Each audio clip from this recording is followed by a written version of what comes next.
Hello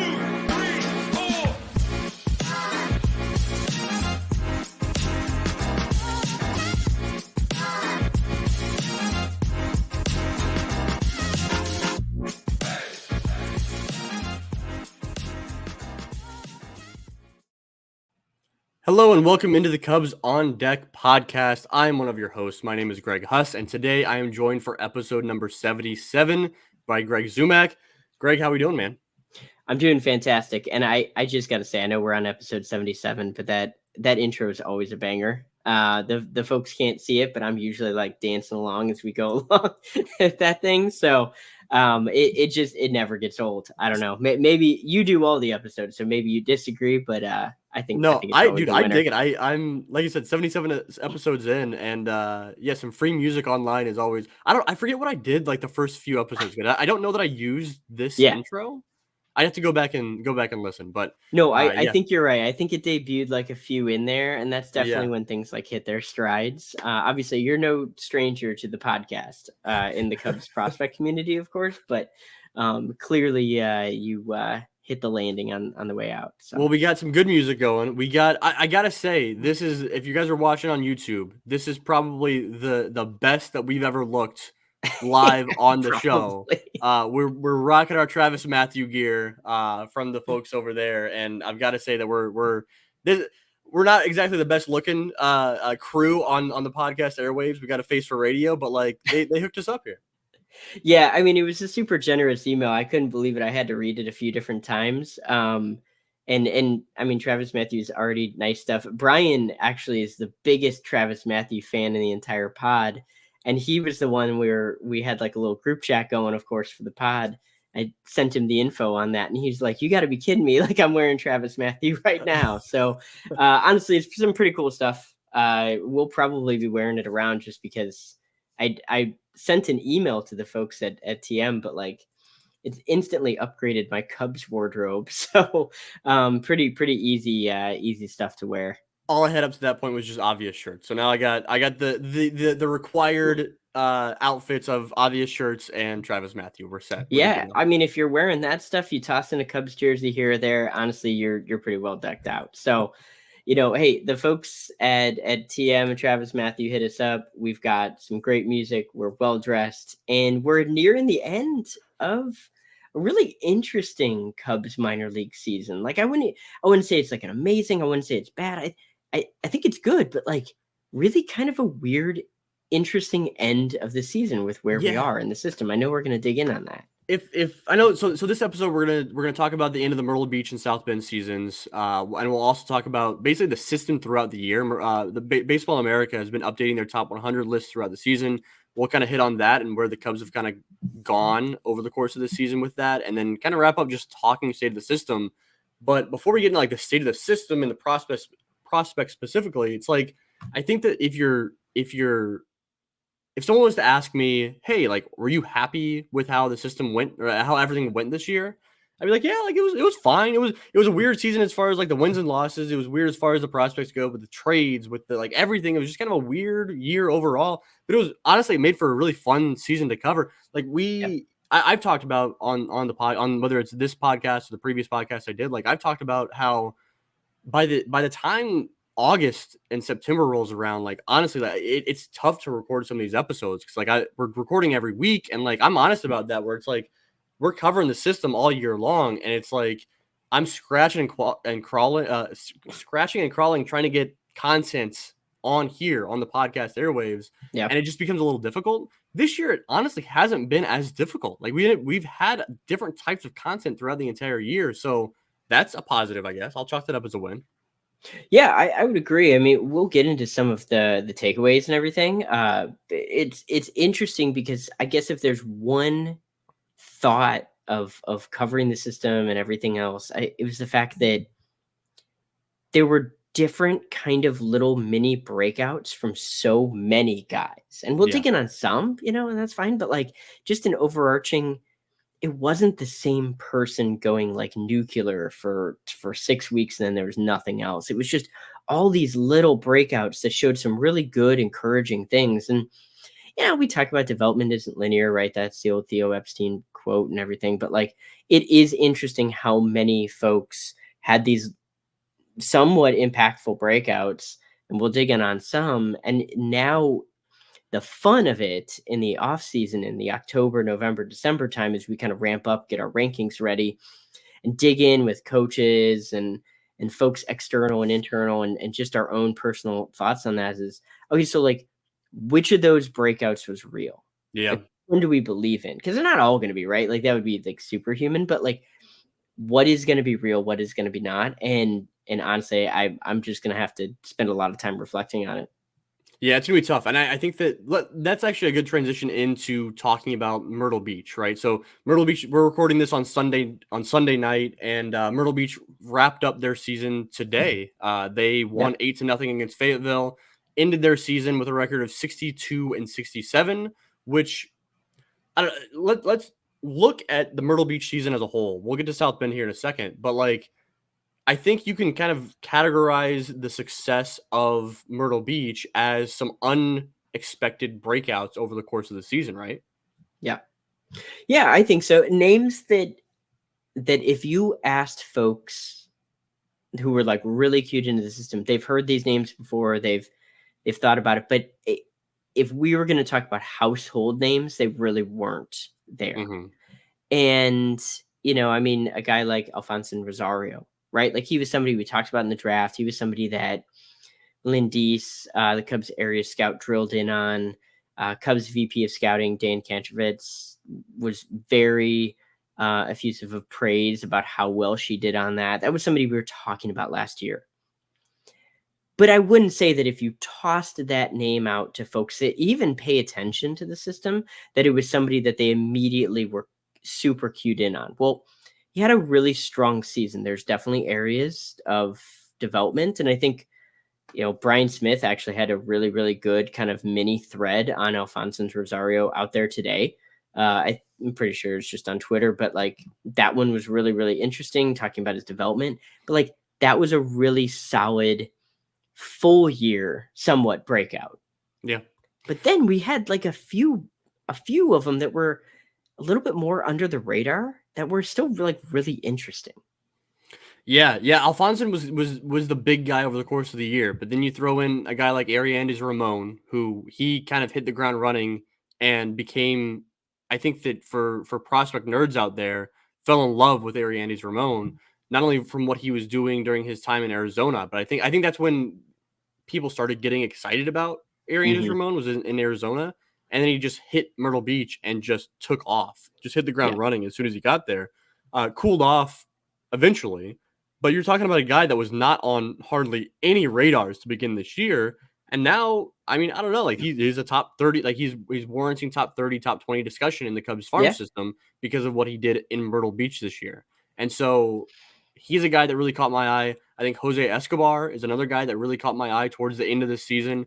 The second half Pels were much more exciting than the first half version, right? And Yeah. that's not to take away from like why I really enjoyed watching Juan Bayo take off in the first half of the season for the Myrtle Beach Pelicans, right? They were really he was really fun too. But I think that they really started to hit their stride in terms of like a prospect following perspective in the second half of the season. So it is interesting, and I don't think it is all related to that, but I wonder about the intangible aspects of having a guy like Cam Smith come on to the team and have, I mean, just an amazing run, right? Yeah. Because folks externally, internally, they love Cam Smith as a person, as a teammate. He got like rave reviews. People that I would talk to down with like Florida State, they're like, "Oh yeah, he is a great guy," and so you already get that, and then you get that excitement. Like, this is a first round pick. This is like not a guy that's just, and I don't want to say just a prospect, but like, this is somebody with some gravitas, and he goes up and he just like electrifies things to the point that he has to force the Cubs' hands. And we'll probably talk about him with regard to South Bend here in a couple minutes. But like, just around that time, and they had already started doing this, but it really felt like the other talented guys on that team started to have these breakouts Whether that's related to that, or maybe we just had more eyeballs on the team because of it, totally possible. But like, I think that you possibly saw some influence in having a guy with as much kind of credentials as Cam Smith did go out there and literally just dominate things for a couple weeks to force the Cubs' hand. All right, question then with that, because I feel like the assignment of Cam Smith to Myrtle Beach lined up with us paying more attention to Jose Escobar Yep. and to Arianes Ramon. I don't know how much of that was us tuning into more Myrtle Beach games because Cam Smith was Yeah. there. I totally think it's possible. And I am probably the one that's most guilty of the three of us because I hit this heavy push into June, like late May, June, where I force probably 70% of my viewing hours is more on draft stuff. And I scale back on the prospect watching. So I'm very transparent on that when I do my midseason prospects that like I have laid eyes on all these guys. I have gone back on footage, but like I'm not perfect and it's totally possible I'll miss something on that. Like hit me up in like October, November, December. Um, I hit this. So the draft hits and I take like a good week where I'm like, I'm not watching baseball. Like Yeah, I'm not that's fair. watching baseball. Just and then I start to kind of scale back in when we get closer to August. And Mhm. so I am probably the most guilty of that, or just the most like that rings true. I guess I'll say Yeah, that. yeah. But that is when I was tuning in to watch these guys who I'd followed in the draft. And then, you've got Ramon doing some really impressive things. Rosario kept doing what he was doing. Mhm. Escobar was awesome. And honestly, some of the pitching stood up really well too. He was kind of off and on, but like Luis Rojano Mhm. looked really good. He showed some things. And Flashes. yeah, and to the point that the Cubs are sending him to the Arizona Fall League, which I thought was a really interesting assignment.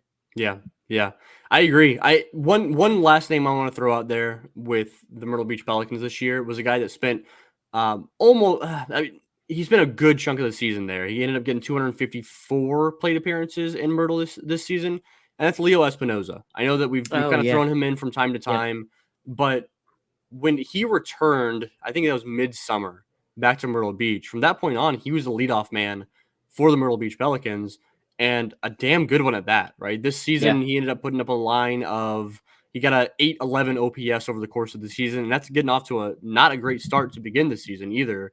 263 batting average, 379 OBP, walked almost 12%, struck out less than 23%. He was really good over the actually I've got his plus numbers, his like OPS hmm plus, his K percentage plus, like where 100 is league average. OPS plus was 123, K percentage plus was 110, and walk percentage plus was 108. So it's like Oh, that's actually that really surprising. it, Yeah, it's wow. just like a good player across the board. And like I'm not saying that Leo Espinoza is a top 20 prospect in the system, but like he is a guy who went from probably not in those conversations at all. So now it's like, Yeah, hey, that's a guy to just keep an eye on as he climbs the ladder, as he gets to South Bend next year, as a what he's going to be in his age 21, 22 season next year in yeah. South Bend. So like, just a guy to keep an eye on. And I think that like I appreciate that consistency over the course of the second half of the season from Leo Espinoza.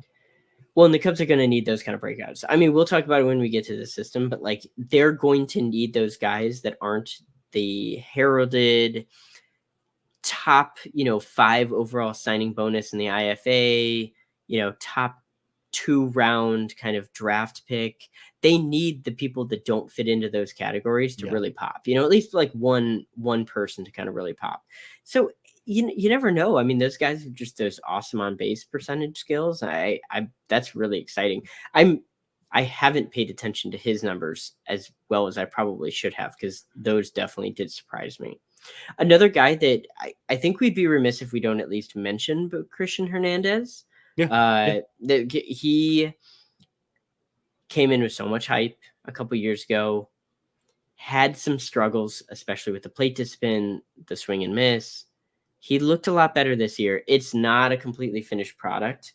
I don't know that it's all there. I don't know that he's ever going to be the superstar, but I really still think, like, as a 20-year-old in low A, if he was somebody outside of the Cubs system and there was time during the summer when folks we're doing more of a prospect deep dive because there's possibly some selling going on at the major league level, that would have been the profile of somebody that folks would have looked at and been like, I would love that guy. Like, I would Yeah. love that guy as a second piece. Like, that would be fantastic for a Jameson Tyler, whatever, it doesn't matter.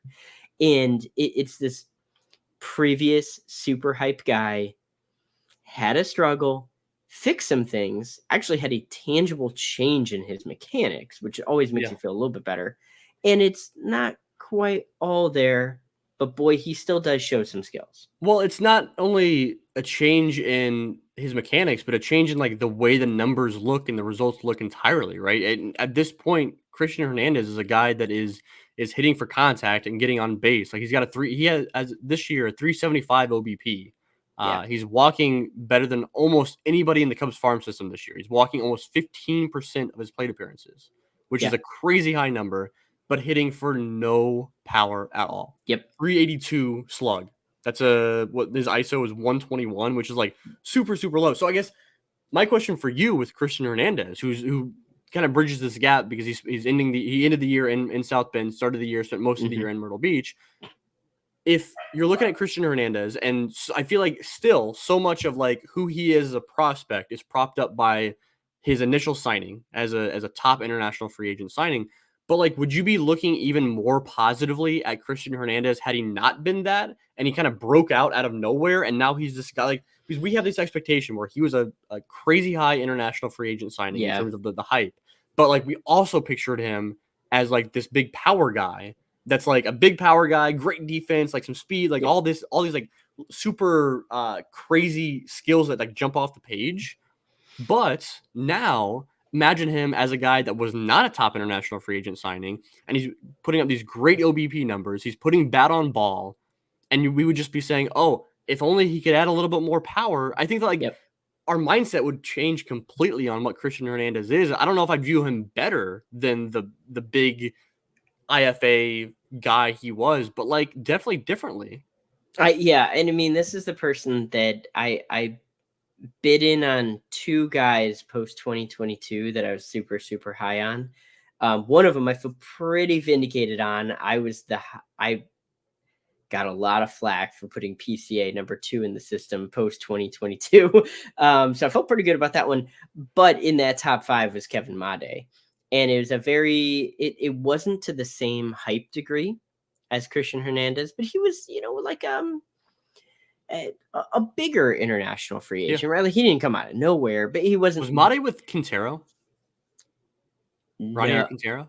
Was it Mate and I Quintero? think it was the year after. I think it was Okay. 2019. Okay, Maybe I'm wrong though. Maybe I'm wrong. Regardless, Mate Okay. had a little bit of hype surrounding him for He sure. did. He did. Yeah. He totally had some hype, but he also didn't have Baseball America articles with unnamed scouts calling him A-Rod, Yeah. kind of a thing. Like they did him dirty, unfortunately. That's just so much hype for literally any prospect at all, right? Like you toss any hype on a prospect and who are the guys that actually succeed to that? It's like Bryce Harper. Yeah. It just, I mean, that's about it.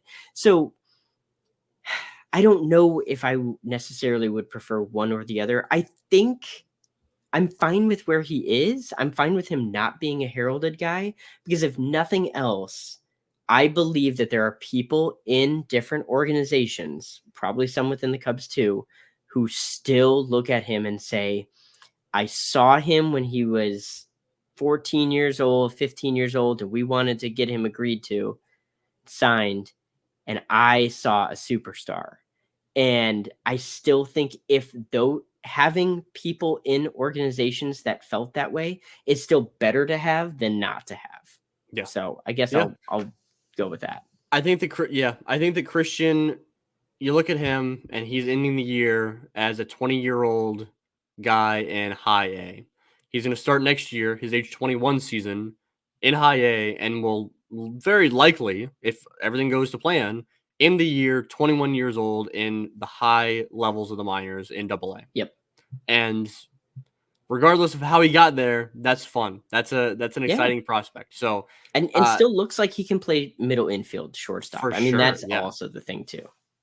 Let's transition from there to South Bend because he's bridging that gap there. Mm-hmm. South Bend was a fun season for the South Bend Cubs as well. They finished their season also on a win on Sunday afternoon. They finished the season with a record of 54-78, which is less than ideal record wise, but there were some fun guys coming in and out of there. I think that for me, the one thing that caught my eye was actually a guy who started off the year in Myrtle Beach as well with Jackson Wiggins ending the year in high A. And then you had Will Sanders there. Sam Armstrong was pitching there. There were a lot of, and then Drew Gray. And you had a lot of pitchers there that, like, I've said many times that, like, the way I watch a lot of minor league baseball games is based on who the starting pitcher is on any given night. So I watched a lot of South Bend this year. I watched a lot of South Bend because there was a lot of times where I would want to tune in to watch Drew Gray pitch whatever he was doing over the course of the season, first half versus second half. I wanted to watch him pitch. Same with Will Sanders, same with Jackson Wiggins, same with Sam Armstrong to a certain degree. Like, this staff was a fun watch. Yeah. Yeah, and got a lot of whiffs on this staff. It is, if I had to describe anything about the South Bend staff as a whole, especially with those prospects, it was, there's a lot of stuff. It'll be really cool to see if things can iron out for them. And we did start to see some flashes on that.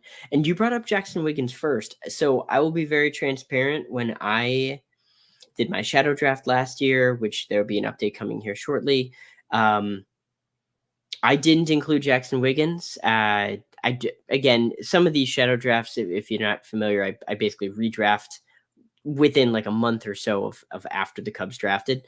And if I just picked all the Cubs players, that'd be super lame anyway.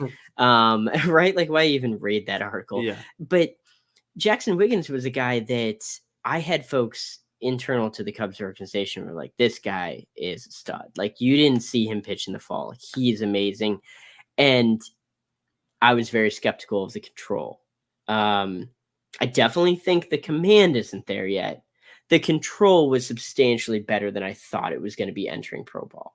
I was hoping by 2025 we would have a better idea. I already feel pretty decent about the control. The command needs to be worked on, but he looked a lot better than I thought he would. And there were some folks that were just pumped to see what he was doing. Speaking of command and control, Oh, no. Drew Gray. Drew Gray was kind of a tale of two halves. Yeah, pretty much. Yeah. I mean, the first half of the season for him was pretty brutal. Honestly, like it was him just struggling to find the strike zone a lot. It was him struggling to find his release point. It was giving up a lot of hits when he was in the zone because it was in the heart of the plate. It was him all over the place and a little disappointing. Second half of the season, basically since the All-Star break on, I don't have his numbers since the All-Star break pulled up here, but basically since the All-Star break has looked a lot better in terms of numbers. He's put together some really good outings. The release point still kind of escapes him quite a bit. It's not a pretty watch. It's not pretty, but the numbers are getting the job done. I will say I'm a little lower on Drew Gray than I was at the beginning of the year, but the fact that he was able to turn it on in the way that he did in the second half compared to the first half was encouraging. Yeah, I think it was. I am lower on him than I was season. Yeah. But I also still see the whiffs in there. Where I'm interested is that right now he will have times where he loses release point or loses execution or whatever. And yet he's still getting what I would describe as like miss whiffs, which is in the sense of he's not executing it where he's intending to. He's actually not getting the shape that he's intending to. But sometimes he is still getting some whiffs because it all of a sudden looks different. Like, it looks like a completely different pitch. Well, he's not Dontrell Willis. So we don't actually want him herky-jerky doing different things, mixing up stuff, or Livan Hernandez trying to mix up release point. We don't actually want that situation. And so it'll be interesting to see if he can, again, hone that in a little bit better and be more consistent. He may actually have some outings where he gets guys, unfortunately, kind of synced up to where he is. But, that's just part of pitching. That's just part of development. There were still so many folks that were high on him entering 2022. And with him losing the season to injury, maybe there's still some tail end effect of working on the command. He also looks physically more developed, like a significantly physically more developed than he was. Mhm. He was super long and Yeah, lanky. right about that. Yeah, and so there's probably still just some physical development going on, but I am at least excited to see a guy finish strong, and Drew Gray does fit within that category. Yeah.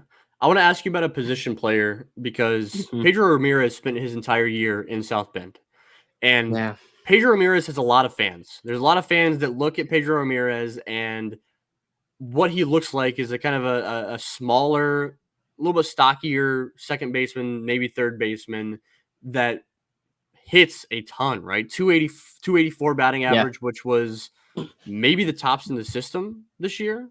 It was one of the best in the system. I guess Moises has him beat at 286, but one of the best in the system this year. And he's a fun watch. What's your take on Pedro Ramirez, who really good numbers, but again, kind of in the same breath as Christian Hernandez, did not put up any slug this year during his time as a 20-year-old in South Bend? Pedro Ramirez does have some fans, and actually, it's interesting because Pedro Ramirez has fans like outside the organization too. Like, Yes. there are Yes. some folks that will reach out and be like, "Well, okay." So, for instance, I think I can say this now. There were some people that were covering the Rays around the time that there were some Cubs Rays talks. And not to overblow this, this isn't a trade rumors podcast. Teams should be talking to literally everybody in the winter. Like, that's not a huge thing. But there were folks that cover the Rays that were like digging in on the system, identifying certain things, and they're just like, Pedro Ramirez is the type of guy that like the Rays would target. Like, and that's a really good organization that targets certainly intriguing players. And so that was kind of reassuring and interesting to hear. If I had to pick what I think could be a profile in the future, and this isn't a perfect one, but and it's not great. I don't want to mean to toss comps, but I kind of get this like Luis Valbuena type of a profile of a guy that actually does make it to the majors. Somebody who was hitting fairly advanced for his age, respective to like the Yeah. minor leagues. Valbuena showed a little bit more juice last time I looked this up, and I can't quite remember all the numbers there. Um, but I still see a guy that like Pedro Ramirez was hitting some really impressive exit velocities as a young guy. Mhm. And so I think that there's even some more juice in there. Probably this second base, third base overall, like tweener profile is going to come off as insulting, but it's not meant to. It's more just like there's not necessarily a fit between the two, but a guy that can play both, fairly well, and not like a super sub. But that's the kind of profile that I could see Pedro Ramirez doing. It also really wouldn't shock me with how often, and I talked about like people covering the Rays, but just in general, the amount of questions that I would get on Pedro Ramirez outside of that from folks external, that it also really wouldn't surprise me to see a team target him from the Cubs with their depth of like middle infielders, and just say like, hey, like you're probably trying to get these five people plate appearances in this like double A to high A range. What about Pedro Ramirez? We could kind of take him off your hand. Really wouldn't shock me this winter if that were to happen. I went to a couple South Bend Cubs in the heat of the summer this year, and their lineup was just not very good at that time. Jefferson Rojas was obviously worth watching. We've talked plenty about Rojas throughout this year. It was good to see him return back to the lineup before the season wrapped up, back from injury. So that was fun. I Outside of him, there wasn't much to keep an eye on in South Bend. But if you talk to people, it's like, yeah, keep an eye on Pedro. Keep an eye on Pedro because like he's a baseball rat, but he's also good. Like he's a good baseball player. And so yeah, I think that he's just always worth keeping an eye on. I again, if we're talking top 10s, top 20s, top 30s, like probably not worth throwing in your top 10s at this point, right? But it's worth keeping an eye on Pedro Ramirez for sure. last thing I want to hit on here with South Bend is the fact that Tennessee is going to the playoffs, right? They have one more week of the regular season and then they go to the playoffs. And so what we saw last year was the promotion of Matt Shaw and others. It was Matt Shaw, Kevin Alcantara, Moises Ballesteros got called up. There was a whole handful of guys. I think Triantos was up in that bunch as Trantos. well. Yep. There was a whole bunch of guys that got called up for that playoff run for the Smokies in 2023. And I think we're probably going to see some call-ups in 2024 as well to help supplement that roster. Are there names specifically out? I mean, let's talk Cam Smith, but are there other names that you can kind of see being promoted up to Well, Tennessee? this is a bit of a cheat, but Will Sanders is going. Okay. We found that out actually just very recently Okay. from recording this. That's out there. That's not private intel or anything. But so Will Sanders is getting promoted from high A to double A. Yeah, I mean Cam Smith, absolutely. We can talk about him in a second. I don't know. I've had people ask if Jackson Wiggins would come up and pitch out of the pen. And it's like, I do understand that. And possibly, like, I guess I could see the profile of that. I'm not too concerned if he does or doesn't, to be just totally honest. I think they just kind of have to develop him independently. But if they want to give him a couple innings here or there, double A, if they feel like he's reached the level and reached the kind of developmental mark within high A, I think that's a decent option. Drew Gray, we talked about, is an interesting one because he is pitching well. Mm-hmm. I'm kind of ambivalent on that personally, but Cam Smith, Will Sanders. I'll throw Nico Yeah. Zeglin into that bunch. I think it would probably be pretty Yes. likely that we see Nico Zeglin called up to Tennessee for Yeah. this playoff run, and maybe it's as a starter, maybe it's as a multi-inning reliever, maybe it's as a one-inning reliever. I think we see Nico Zeglin in Tennessee for that playoff push. Drew Yep. Gray, I'd rather just let him hit the offseason with some positive vibes, right? Like take Yep. those vibes, go into the offseason, and work on some things, but I think Zeglin and Sanders make sense from the pitching side of things. Yep. Let's talk Cam Sanders, or not Cam Sanders, Cam Smith, because I think Cam Smith is. It's crazy. It's crazy that the Chicago Cubs went back-to-back years drafting a third base. Let's say third baseman, drafting a third Right. baseman An that shot infielder. their Yeah. way up to a playoff run in Tennessee, and I think that we could see that with Cam Smith here again this year. Yeah, and I totally am now realizing that I probably did say Cam Sanders earlier, so I apologize. Maybe Cam Smith can give me a shimmy and just link it all together. But yeah, so that's a really remarkable run. And the other thing to keep in mind is neither of these guys were top 10 picks. Mm-hmm. Now, Matt Shaw was in a loaded draft, and so, Yeah. he probably would have been this year, but like Cam Smith wasn't. The Cubs drafted 13th and 14th, and you've seen two guys go back-to-back years, making it likely. We don't know for sure, but I'd be pretty surprised if Cam Smith isn't at least saying like, yeah, bring me up for the playoffs. Let me get that experience. I'll start off in double A next year. It is a really remarkable run. Yeah, he will be starting off the year next year in double A. Like I'm not reporting that. I'm just like we know, Yeah, like I we would know, imagine so. So might as well get him some playoff run. Besides Cam though, like there's not a lot of notable names in terms of the offense. Like we might see Ethan Hearn called up as an additional Yeah. catcher. Ezekiel Pagan spent obviously plenty of time this year in double A. He's in high A now. Jacob Wetzel. Well, I guess he's injured right now, so he wouldn't make sense. Yeah, he's out There's right now, just yeah. there's not really any other guy. So I think if the Cubs were to call up to the Smokies, Will Sanders, Nico Zeglin, Cam Smith, and Ezekiel Pagan, I think there you go. There's some help for your playoff push, right? Yeah, I mean, it's not as prospect laden as last year when it was like, holy cow, they're promoting who? But that's okay because the guys they're promoting are likely that we're anticipating deserve it. And I mean, obviously led by like Cam Smith. And Yeah. so, I think just in general, if you can get some guys moving from your lower minors to your higher minors at the end of the season that are, pretty promising, I think you're doing a good job. Well, I mean, last year the guys that were called up are the guys that are in AAA now, right? It was Yeah. Triantos and Ballesteros and Shaw and Alcantara. Like Yeah. those are the guys that are now in AAA and stud prospects. So you can't expect that to happen every year. No. It's just not going to happen. So any other things you wanted to point out with Myrtle Beach and South Bend before we put a bow on their season?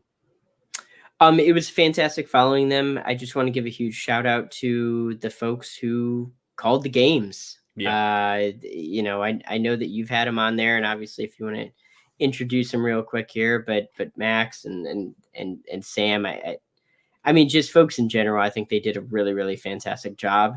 It takes a special person to make a minor league game like really fun and exciting, and we're fairly blessed to have a really, really good group of minor league broadcasters that do a good job with that, and those folks are definitely part of it.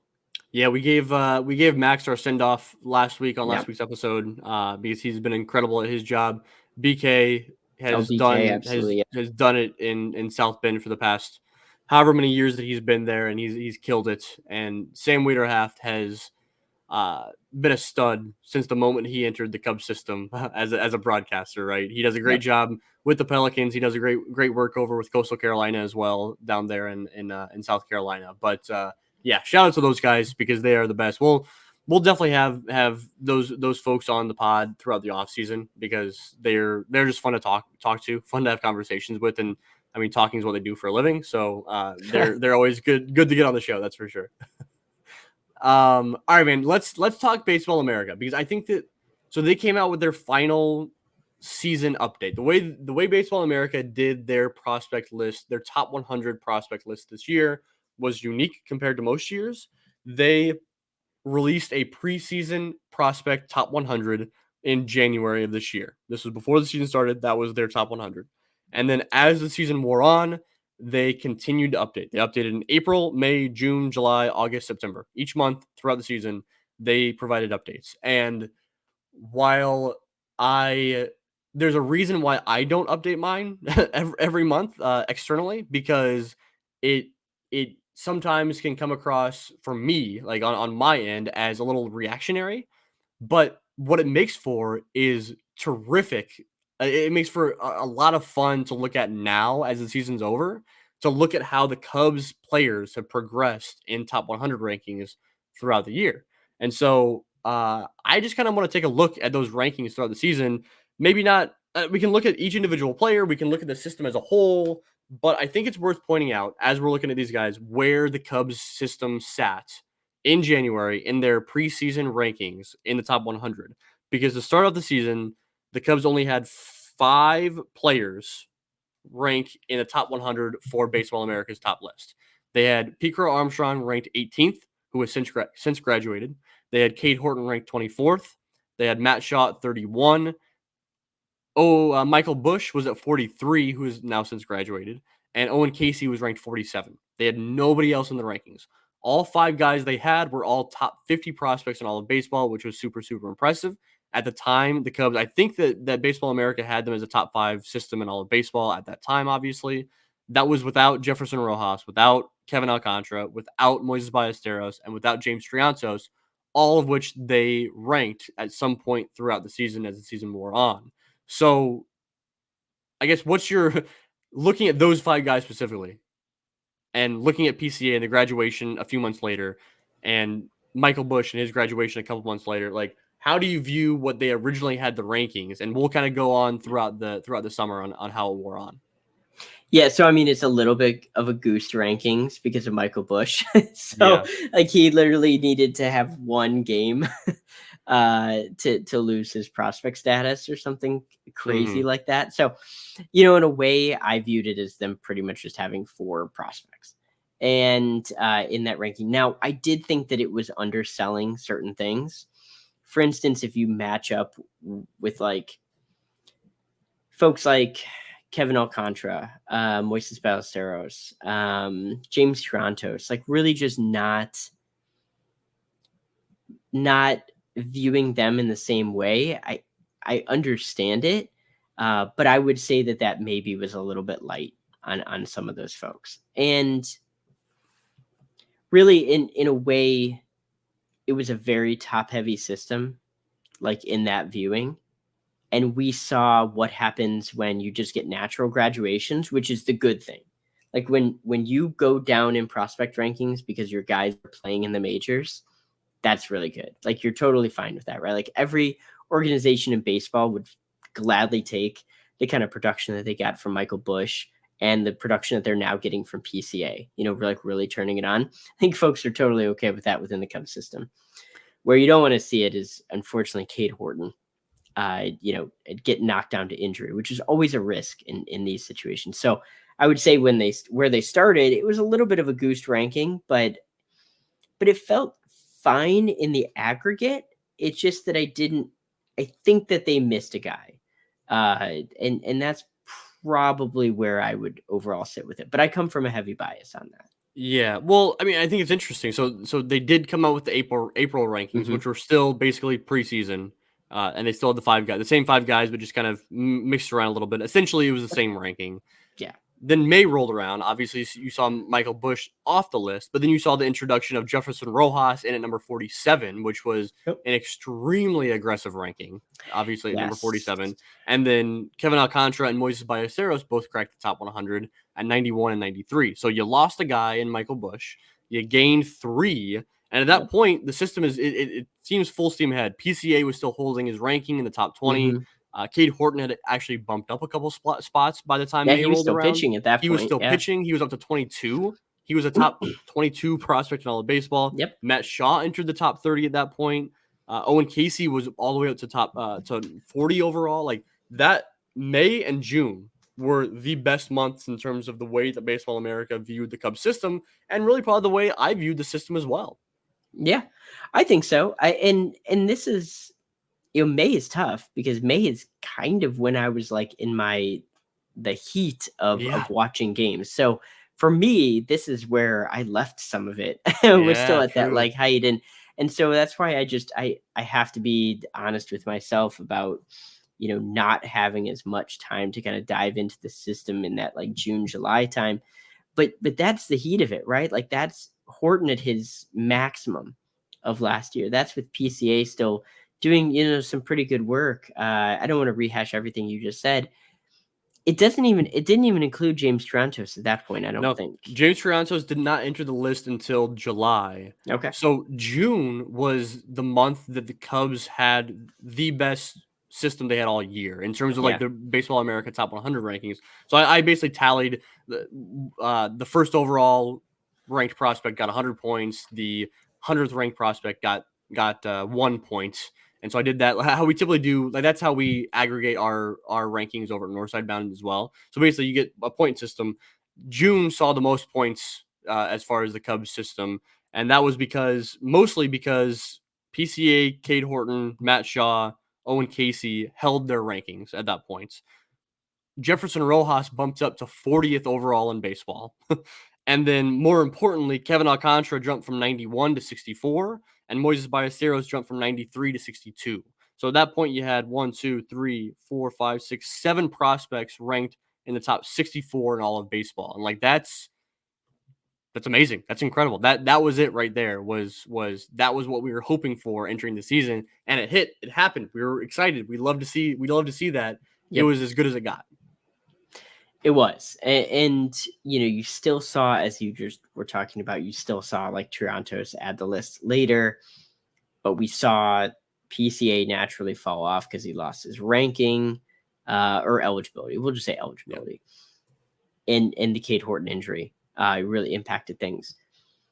Where it's been a little weird is, and I think we're going to keep going on this, is that as we got towards the end of the season, and as some of these players even got promoted Yep. to AAA and have hit pretty well, Mm-hmm. they seem to be falling in the rankings. And I understand that there's some dynamic of this that we need to keep in mind, which is Baseball America and like every publication is likely going to also include draft picks. And so when they add on there, these individual players don't have their rankings change. Their numerical ranking does change. And so like their report doesn't change, their numerical ranking is changing. And so we've got some of the top of the draft. Travis Bazana's got to get on a top 100 list, and chances are he's going to be ahead of Matt Shaw. So like Matt Shaw falls a little bit. But I will say that it is still it's at least funny if we just oversimplify it at times to look at things and see a guy hit extremely well, go on a really good run, get promoted, be very advanced for that level, and actually be hitting fairly well, and to be like, yeah, he's actually lower in rankings than he was. Yeah, so that's a great point. So we talked about the peak of this mountaintop in June for the Cubs system. By the time this most recent update happened, which was last week, the September update for Baseball America, we saw a big down. So we saw, like you said, PCA from June to September obviously graduated. Cade Horton went from 25 down to 44. Makes sense, right? We Yeah, saw totally a fair. little bit of Yep. ineffectiveness during his time in Iowa and then went down with the injury. So, like, Yep. dropping from 25 to 44 makes sense for Cade Horton. Matt Shaw, like you said, he was at number 33 in all of baseball in June. He went and got promoted up to Iowa and has looked pretty good during his time in Pretty good. Iowa and now Yes. ranks 45 in all of baseball. So he Right. dropped 12 spots. Michael Bush obviously graduated in both. Owen Casey, 38 in June. He dropped all the way out of the top 50 for the first time this entire year. He dropped down to 54, even though I think he's looked better than he has all year over the past several weeks in Iowa. Yeah, that's definitely the baffling one to me. Yes. Jefferson Rojas reached his peak in June at number 40. He's back down. He's fallen down to number 59. Makes sense. Pretty ineffective this year. Dealt with some injuries. Yep. I honestly probably have him ranked lower than 59 in all of baseball, but Yeah. that's a pretty steep drop off. Kevin Alcantara, 64 in June. He dropped all the way down to number 79, even though he got a promotion up to Iowa. Go figure. And actually, June and July was when he got really, really hot for the Tennessee Smokies. So, not sure how that worked. Moises Ballesteros, 62 in June, dropped 4 spots to 66, which that's not. I mean, that's like you said, draft Yeah. picks being incorporated. Yep. That's not anything. We saw James Triantos at number 99 in July and is now off the top 100 list. So right Again, now, draft picked we related. Yeah. yes, right now we saw the peak in June. Right now in September is, in terms of points, the lowest the Cubs farm system has been in terms of top 100 rankings at Baseball America. So, yeah, that's a little frustrating, right? It's a little frustrating to kind of end the season on that note in terms of their top 100 prospects, the guys that are in the top 100 consideration. It is. And I mean, but I guess if I were, and I really don't mean to rag any kind of publication. I've got a lot of respect for, especially a lot of the writers at Baseball America. But, in some way, it only matters so much. And I say this as a writer for, I guess, not as prestigious of a publication, but a publication nonetheless, about prospect writing, is that like at some point it does only matter so much. It matters to how these guys can carry value back to an organization, either at the major league level or via trade, or even just via leverage, via trades, stuff like that. And like James Triantos is off the list at least a few over 100 probably, but he's still doing what he's doing, right? Like he managed to pop up at, I think briefly, to hit like 300 at AAA. There's still some work to be done, but like that's pretty good. Matt Shaw fell a little bit. Owen Casey fell a little bit. Owen Casey has done a lot better against fastballs than I thought he was going to. He's handled breaking balls better than I thought he would. And he has looked like even a more complete hitter now than I have thought in any of the time in the last 3 years. I think he's made some really tangible, improved development steps. So him kind of falling a little bit, it's kind of more of a laughing joke to me because it really won't impact his profile at all in the future. Like it doesn't matter if he's 59 or 44, etc. But he's actually still improved. Like I would look at that number and say that he has actually made some of the biggest improvement and changes. Matt Shaw was hitting everything opposite field. Well, now he's hitting to all fields. And so it's like he's made tangible improvements. And so I guess I agree with you in the broad sense of, well, that's kind of really annoying to see the numbers fall off. But I also look at it and say, outside of Cade Horton, who is injured, and I do have some concerns there, but like Matt Shaw took development steps. Moises Ballesteros is doing things that are actually like straight up historic in AAA at his age. Owen Casey has made improved development steps. James Tarantos is at least holding his own. I would say that Jefferson Rojas not maybe taking a big step forward is a little disappointing. If nothing else, though, what I do think is an important point is that there are no surprises of people Mhm. that were ranked in the top 100. Yeah. These are all guys that were on our radar. Mhm. Now, you could split them in different order. You could have different views on them. You could have guys that you have higher, lower, etc. But they were all firmly like top 8 prospects for the vast majority of anybody who covers the Cubs really closely. There were no enough positive of a surprise to make a top 100 list. And I think teams that really want to keep staying in their top, like a really high profile ranking of an organization, you're going to have injuries that happen. You're Mhm. going to have promotions, which is a good thing. You really need to occasionally have a really nice surprise. The Cubs didn't really have that to that level. Yeah, I agree with that completely. I guess to wrap up specifically on these 9 guys that we're talking about, including a couple of graduates in PCA and Michael Bush, do you feel better or worse about PCA than you did to start off the season? Much better. Do you feel better or worse about Cade Horton? Not as good. Yeah. Do you feel better or worse about Matt Shaw? Better, Same. actually. Yeah. Michael Bush? Better. Same. Owen Casey? Better. Yep. Jefferson Rojas? A little bit disappointed, but like more of a neutral, if anything. He's Yeah, so young. I'm close to neutral, but I probably feel a little bit worse. But Yeah, but that's close fair. but close to neutral. Kevin Yeah, Alcantara? I'm he's extremely an neutral. interesting one. Okay, yeah, neutral feels right to me. Yeah. Yeah, Yep. yep, Moises Ballesteros, I feel better. better. And James Triantos, I feel better. Yeah, same. I think that's a success.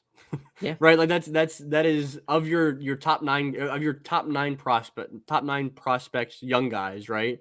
You feel definitely better about 1, 2, 3, 4, 5, 6 of those 9 guys. yep.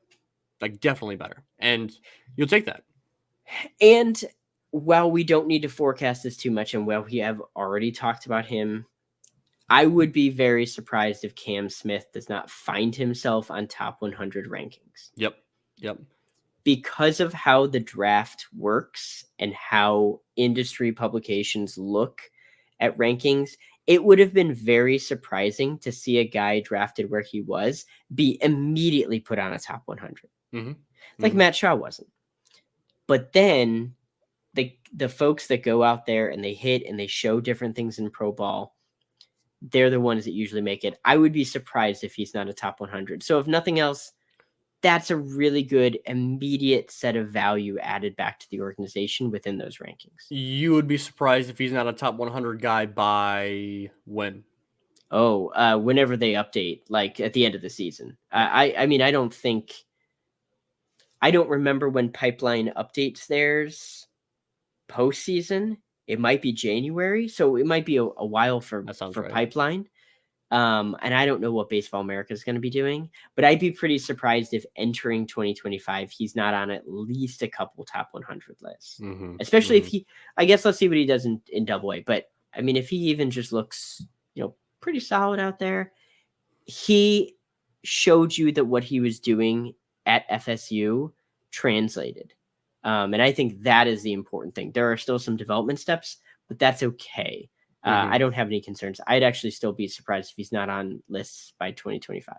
Yeah, I agree. What if you're looking at the system as a whole, outside of Yep. these guys that we're talking about, what is your takeaway from this season and entering the off season leading into 2025?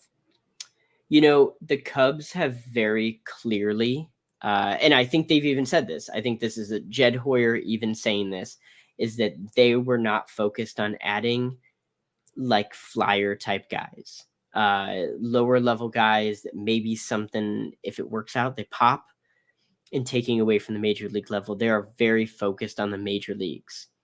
it lines up then with the Cubs having, now we just talked about this and you kind of toss them around here or there, 6 top 100 prospects in AAA Iowa. Like, that's insane. They promoted 3 top 100 guys on the same day, which I've never seen before for any organization, to AAA, no less. It's a very top-heavy system.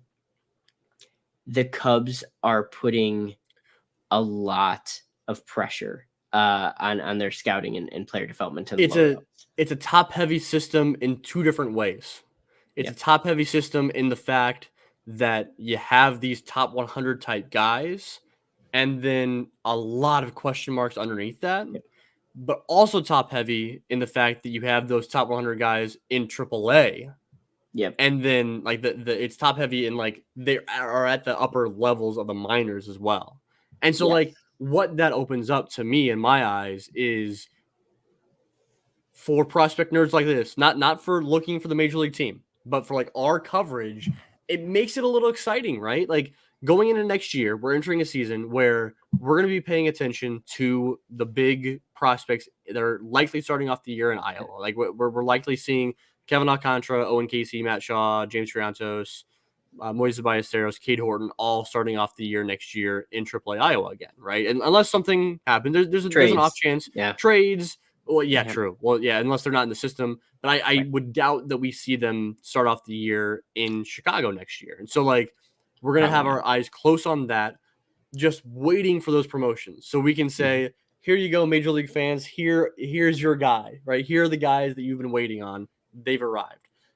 Meanwhile, in addition to paying attention to that, we're going to be watching Myrtle Beach. We're going to be watching South Bend, waiting for guys to like really break out and make their case to be the Cubs' next top 10 prospects, right? Not even top 100 prospects in baseball. Like we're not having that conversation with Ariandes Ramon and Jose Escobar and guys like that. Like that's not a conversation we're having yet.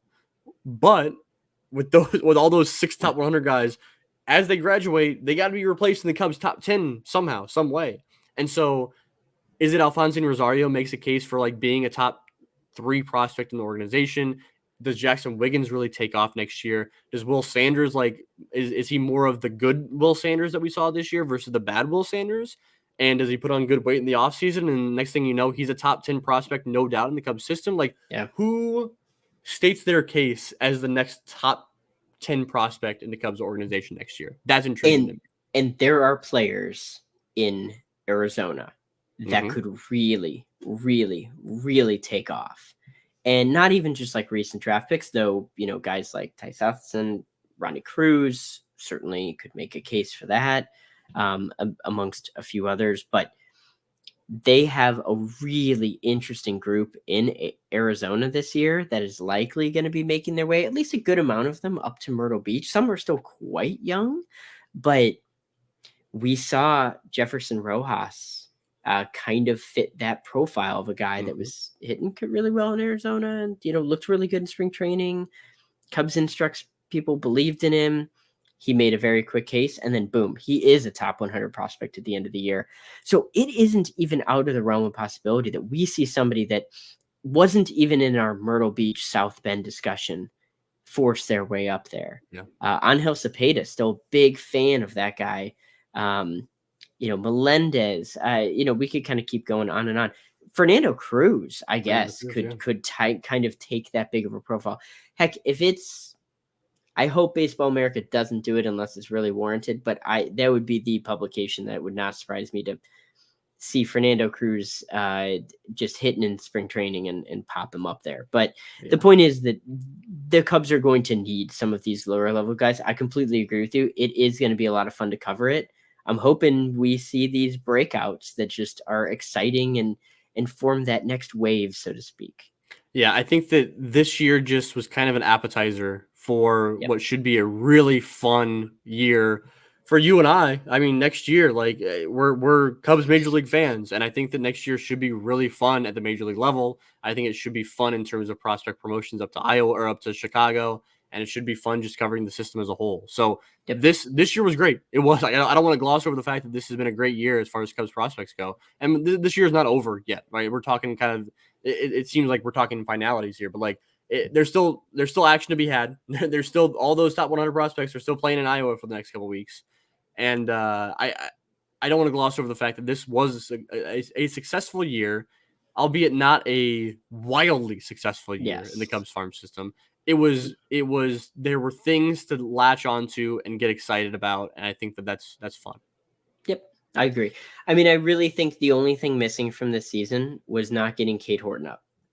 Yeah, And obviously for very real reasons because he got injured, and does that hit his profile long term? It's not great, but it's not the end of the world on that. You can actually still ramp him up there.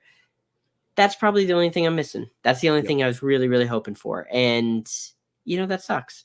yeah, Cubs actually had a lot of injuries with guys like Ben Brown. Ben Brown is a guy that was still ranked at the yeah. beginning of the year. He's exhausted that because of some really good work, and Mm-hmm. unfortunately has been dealing with the neck injury. But the Cubs that is one thing, actually. If we're going to talk takeaways, I think we'd be very silly to not acknowledge the Cubs got some pretty good pitching from internal, homegrown pitching, Mm-hmm. young homegrown pitching from the system. Porter Hodge today has looked monstrous out there Yeah, in high leverage against really good lineups. Like they are not sheltering him. They are yeah, tossing him out against the Yankees. They are tossing him out against some really, really good teams. Porter Hodge did some amazing work that I was a big fan of Porter. I did not anticipate him reaching that level this yep. quickly. Ben Brown has looked very good. The Cubs have gotten some other work from internal system guys here very recently as well. It is really, really important that the Ben Browns and Porter Hodges and Jordan Wicks and Cade Hortons, guys like that, become fixtures in roles in Chicago, right? Yep. Jordan Wicks entrenches himself as a number 3 or 4 starter in Chicago. Ben Brown becomes a number 4 starter or a lights out 8th inning guy. Porter Yep. Hodge becomes the closer. Yep. Cade Horton becomes a 2 eventually, or whatever it is, right? Yep. Like it's very important that those guys become entrenched in those roles so that the pitching prospects following them don't have to do that, right? So that Yes. Brandon Birdsell can come up and he can be number 5 starter, or he can be a 6th and 7th inning, or like a 5th and 6th inning reliever, or an up and down guy. Connor Nolan can maybe be an up and down guy, like can be depth. Like the guys that are coming up are not Jordan Wicks and Porter Hodge and Ben Brown and Cade Horton, right? They're Yep. good players, they're good pitchers, but they are not those guys. They need to be valuable in their own ways in Chicago. But in order for that to happen, Brandon Birdsell can't be expected to be the number 3 starter in Chicago. Like, it's just not Yeah. fair to him, right? Like I love Yeah. Brandon Birdsell. I think he's very good. But him being expected to be the number 3 starter in Chicago next year is not fair. So Jordan Wicks needs to be Right. that guy so that Brandon Birdsell can be depth and fill his own role during his time in Chicago and Iowa next year. So that's really important to me. Yeah. Yeah. I completely agree. I mean, you don't want to have to make desperation moves. Yeah. And it's funny because I will say though that like Craig Counsell didn't describe it in this way, but he did say that when they brought Porter Hodge up, he said this is early. Yeah. Yeah. Basically they're Yeah. not counting on him to do too much. Now things totally clicked, and that was really, really awesome, even in that first outing, and really just opened some eyes. But like that, you don't want to have to make desperation moves. You want the guys that you invested a lot in resources, either time, money, trade value. It doesn't matter. But like anything that's organizationally very valuable, you want to get good returns out of those guys. So all the ones that you mentioned are great examples. And then hopefully you just let other people force the issue. Because if Yeah. you can Yep. be a team that you've got guys forcing the issue and promoting and then getting value there, that's a good situation. Yep. Anything else you got before I start framing our schedule coming up here in the next month or I so? don't think so. It's been a wild ride so far, and obviously just really excited to see what Tennessee does coming up here. Yeah, for sure. So our schedule here at the Cubs on Deck podcast is we're approaching the end of our season, just like the minor league baseball is approaching the end of their season. We are still going weekly. through right now. This should be dropping on Tuesday the 10th, just like our typical episodes do. And then we'll follow that up with a normal episode next week. I believe it'll be me and Brian next week recording, and we'll be talking about still what's going on with Iowa and Tennessee up to this point. And then the following week after that, the game plan is to wrap up the season. At that point, Iowa's season for sure will be done, and Tennessee might still be going on and wrapping up their like championship series if they get there. And so at that point, 2 weeks from today should be our award show episode, which is always one of my favorite episodes to do every single year. We'll do all the hitter of the year, starting pitcher of the year, stuff like that. But we'll also do the Sean Barry Award like we always hand out every year. Like we'll do the fun superlatives as well and all that good stuff. So that should be in 2 weeks, and then I believe at that point we're looking at an every other week schedule. We're hitting the off season. We'll be doing the interviews. We'll be doing kind of fun player battles. We'll be doing stuff throughout the off season, updating prospect list, all that good stuff. But that will be the off season schedule starting in a few weeks. We're still going every week for the next few weeks until the award show episode hits. But that's what you guys can look forward to on the Cubs on Deck podcast. We really appreciate you guys tuning in. Appreciate you following me at Out of the Vines, Zumach at IV Futures. Check out the Discord channel, the 1060 West Discord channel. If you need the invite for that, hit up Greg Zumach. He can invite you over there. Appreciate you guys tuning in on the YouTube channel. Like I said, really appreciate you guys tuning in there. Give us a like, give us a comment below. Let us know what you guys think about the state of the system as it stands right now. Appreciate all the subscriptions. Appreciate the year up to this point. You guys tuning in. You guys have all been just the best, man. Just the absolute best, and we really appreciate it. So thank you guys so much, and we will talk to you guys in one short week.